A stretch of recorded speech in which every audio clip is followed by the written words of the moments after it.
আসসালামু আলাইকুম রহমতুল্লাহি বরকাতুহ। আজ আমরা ইনশাআল্লাহ আযজা ওয়া জাল্লা সূরা ইখলাস এর বানান এবং কায়দাসমূহ জানব।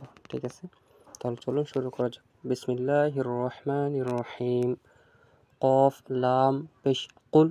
কফের জায়গায় অনেকে কাফ করে, কাফ হবে না, কফ। কফ লাম পেশ কুল, হা পেশ হু, কুল হু। এখানে হা দুটো আছে, হে হুতি কন্ট্রোলের মাঝখান থেকে, আর এটা হচ্ছে কন্ট্রোলের নিচের অংশ থেকে উচ্চারণ হবে হা, এইভাবে কুল হু। ওয়াও লাম জবর ওয়াল, লাম কাটা জবর ল, ওয়াল ল, হা পেশ হু, ওয়াল ল হু, কুল হু ওয়াল হু। হামজা জবর আ, হা জবর হা, আহা। দাল দুই পেশ দুন। এখানে ওয়াক্ফের চিহ্ন আছে, তাই আহাদুন পড়ব না। ওয়াক্ফের চিহ্ন থাকলে এর আগে যদি জবর জের পেশ বা দুই জবর দুই জের দুই পেশ থাকে, সেগুলো সাকিন হয়ে যায়। দুই জবর আলাদা, দুই জবরের অন্য কায়দা আছে।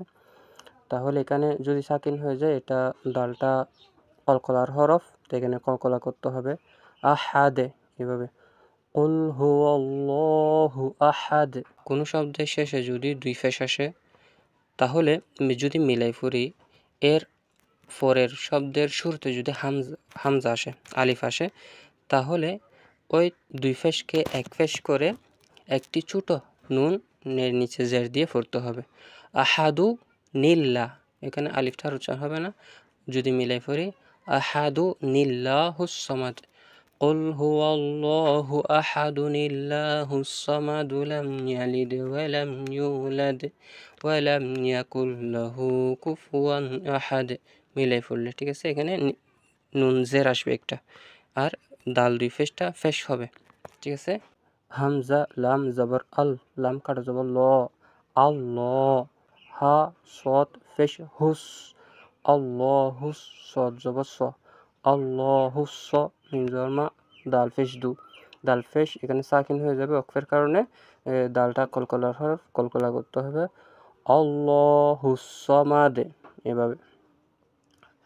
লাম মিম জবর লাম, ইয়া জবর ইয়া, লাম দাল জের লিদ, ইয়ালিদ, লাম ইয়ালিদ। মিম সাকিনের কায়দা আসছে, ইজাহারে শাফাবি হয়েছে। ঠিক আছে, তো এখানে গুণনা করব না। লাম ইয়ালিদ, এখানে দাল কলকলার হরফ। ওয়াও জবর ওয়া, লাম মিম জবর লাম, ওয়ালাম। ইয়া ওয়াফিস ইউ, এখানে টানতে হয়েছে, ফেসের বাম পাশে জজমালা ওয়া মধুর হরফ মত টেনে পড়া, আর মিম সাকিনের পর ইয়া আসছে, এটা ইজাহারে শাফাবি হয়েছে। ওয়ালাম ইউ, লাম দাল জবর লাদে, দালটা কলকলার হরফ, কলকলা করছি, ওয়ালাম ইউলাদ। ঠিক আছে, লাম ইয়ালিদ ওয়ালাম ইউলাদ। আচ্ছা, এরপরে ওয়াও জবর ওয়া, লাম মিম জবর লাম, ওয়ালাম। এখানেও ইজহারে স্বভাবী, কারণ মিম সাকিনের পর ইয়া আসছে, ইয়া জবর ইয়া, ওয়ালাম ইয়া। কাফ লাম পেশ কুল, নুন সাকিনটা উচ্চারণ হবে না এখানে, আর এখানে লামের মধ্যে চলে যাবে, কারণ সাকিন থেকে তাসদিদ শক্তিশালী বেশি। ঠিক আছে, তো সেই জন্য তাসদিদে চলে যাবে। আর এখানে যদি কায়দা ধরা হয় নুন সাকিনের, তাহলে নুন সাকিনের পর এমনি লাম আসছে। ঠিক আছে, এখানে ঈদগামে গুণনা হয়েছে, গুণনা ছাড়া আর কি। তো এখানে কায়দাটা হবে না, এখানে কায়দাটা গ্রহণযোগ্য হবে না। কাফ, কারণ সরাসরি লামকে ধরতেছে। কাফ লাম পেশ কুল, লাম জবল্লা, কুল্লা। হা পেশ হু, ইয়াকুল্লাহু, ওয়ালাম ইয়াকুল্লাহু। কাফ পেশ কু, ফা পেশ ফু, কুফু। ওয়াও দুই জবর ওয়ান, কুফুয়ান। ওয়ার উপর দুই জবর। ঠিক আছে, দুই জবর দুই জের দুই পেশ তানবিন হয়ে থাকে, তানবিনের পর হামজা আসছে। ঠিক আছে, এখানে ইজাহার হয়েছে কুফুয়ান। হামজা জবর আ, হা জবর হা, দাল দুই পেশ দুন, দুই পেশটা ওয়াক্ফের কারণে সাকিন হয়ে গেছে, কলকলার হরফ, এখানে আহাদে, এই জন্য আহাদে হয়েছে, কলকলা করছি।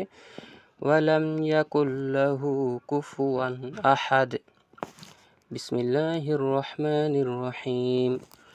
কুল হুয়াল্লাহু আহাদ, আল্লাহুস সামাদ, লাম ইয়ালিদ ওয়া লাম ইউলাদ ওয়া লাম ইয়াকুল লাহু কুফুয়ান আহাদ।